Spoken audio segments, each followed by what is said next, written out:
Welcome to the Monday edition of Anglican Unscripted. This is episode 138, and it's going to be Islam Unscripted today as we talk about the happenings at the National Cathedral. I'm Kevin Carlson. And I'm George Conger, and today's November 17th, 2014.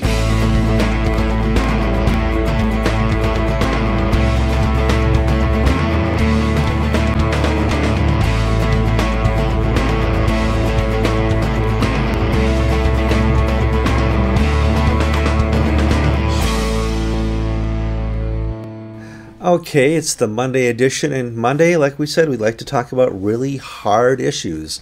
And this week's hard issue was delivered to us by the National Cathedral and some group of Islamic Muslims who wanted to go there and give prayers. And it's something we want to talk about in a big context, in a little context, and boy, if you're really man now, you're late to the party context. First of all, George, I think this is more of a publicity stunt, but give us the facts. What actually happened here?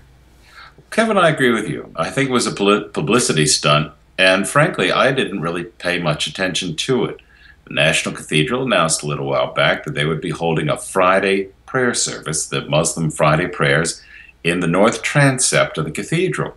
And this was part of their interfaith Washington area sort of doohickey stuff that they do. They've been doing this sort of thing since 1980, and over the last 30, 40 years, they've had services where they have imams do the Muezzin's wail, the call to prayer and to Allah. They've had Shinto dancers and Hindus and Sikhs and Zoroastrians. They've had elephants. They've had everything. No, I'm sorry, elephants. That was at the St. John the Divine in New York City. Well, long and the short of it is this sort of interfaith circus has been going on for 40, 50 years. Yeah, nobody can be surprised. And when I saw this and I saw the outrage, even the Washington Post sounded kind of outraged that this was happening in the National Cathedral. I hearkened back to a bishop of Springfield who, when there was a controversy at Neshoda House, said, listen, there's been heretics at the chapel of Neshoda House before. This isn't the first time. And that kind of relates back to the National Cathedral. If you are surprised now in 2014 that the National Cathedral is doing something wacky and outside the realm of Christianity, you're late to the party. This was happening a long time ago. In 1978, 98, there was a general convention where a priest put out a publication about a raccoon medium or a groundhog medium. What was it, George? Philadelphia General Convention, 1997. I was there. Okay. I was there and the Trinity Wall Street, not just a priest, Trinity Wall Street, put out a spirituality and health magazine, and they included in it an article from an Episcopal priest from the Diocese of New York.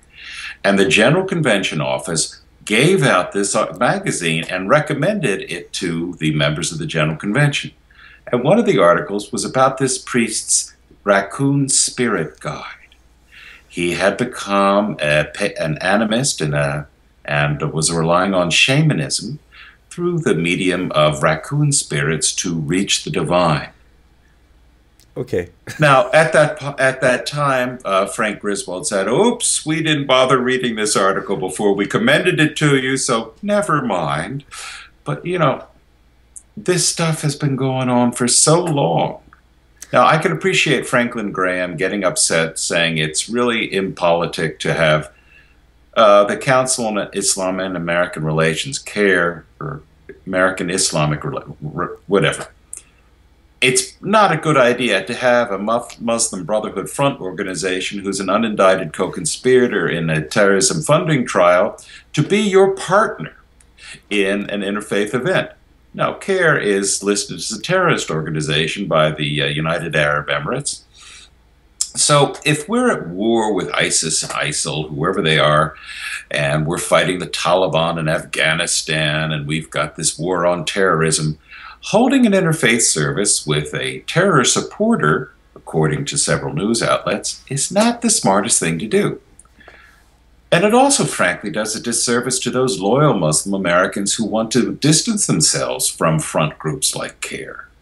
Well, It just was so childish on it's so many levels. It was childish. See, why do we say it was a publicity stunt? Now, the cathedral is open to everybody. Now, for Christmas Eve, you have to get a ticket. And for weddings or baptisms, it's a private affair. You can't go in.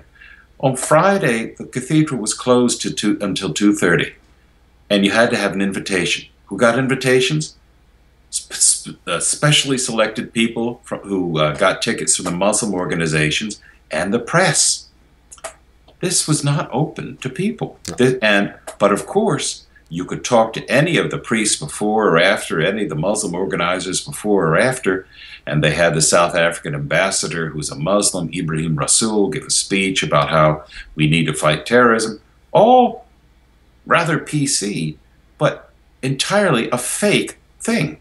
Now, one of the things I liked is, the Washington National Cathedral, Bishop of Washington's a woman, and they've really been in the forefront of feminism. If you look at the pictures, you'll see men and women were segregated in this worship ceremony. Now, what if they tried that in the main part of the church? Women had to sit in the back while the real Christians, the men, sat in the front. It's just so dumb on so many levels. To get worked up about it is to give importance to something that really is of no consequence. Well, and now let's look at the bigger picture. The National Cathedral is the National Cathedral in name only. It's not purported to be of a government institution where it's a national cathedral. The Roman Catholics, the Lutherans, the Methodists, they don't refer to it as a national cathedral. The Episcopalians are about the only, and now the Muslims, are about the only people who purport this to be a national cathedral. We don't have a national mosque, so it's kind of interesting. Yes, we do, Kevin. It's the National Cathedral's North Transept. Yes, it's down the North Transept. Now the National Mosque. Am I upset by this? No. My greatest upset was in 2003. Everything else is just, oh, really? You did that? What? Okay. At what point do I have to keep getting outraged? You're an Episcopalian, George. How outraged are you? No, not particularly outraged. But this is not as bad as the Raccoon Spirit Guide in 1997. Far from it. See, this is a local group who is claiming the mantle of National Episcopal Cathedral, doing some little dumb thing that is politically inept, theologically suspect, and why should it work me up? What has this got to do with my salvation? Yes, it's embarrassing, but if I started, I guess my hide is so toughened these days by the embarrassments I've suffered over the past 30 years, I can't get that worked up about it. However, somebody got up and defended Christ and defended the church. She stood up and made a scene, and I was kind of pleased by that. I wish I were brave enough to do that, and probably would have, actually. I can't say I wouldn't. So somebody was upset enough to say something, George. Well, Kevin, in 1994, before I was ordained, Charles Madison came to visit the Church of the Good Samaritan in Paoli, Pennsylvania, where my parents were worshiping. And my father did something that he, to this day, is remembered by those of a certain age. In the middle of Charles Madison's sermon, he got up and he said, "Sir, you are a liar." In the middle of Madison's sermon, and Madison sort of stared at him with sort of this sort of gaping fish, eyes goggling, mouth open. But my father was not escorted from the church, except my mother was having heart failure that my father would speak. And I don't think she was having heart failure because he said that Benison is a liar, because that's not that controversial, but rather that Episcopalians don't say anything during sermons. Don't say hallelujah. Don't say amen. Don't say hail glory. Don't say, "Sir, you are a liar." So, no, Kevin, this is not... this is embarrassing, this is sad, but we need to basically pray for these people to understand that, this is not the purpose of the Christian faith. No, it's not. And this will not be the last time that a pagan god is prayed to at the National Cathedral. Our whole nation needs a bit of a revival. And I don't know if it's going to happen in my generation or my kids' generation, but it's happening at the local churches. It's not happening at the national level. And I don't suspect it will, because God works best in churches, not at leadership levels.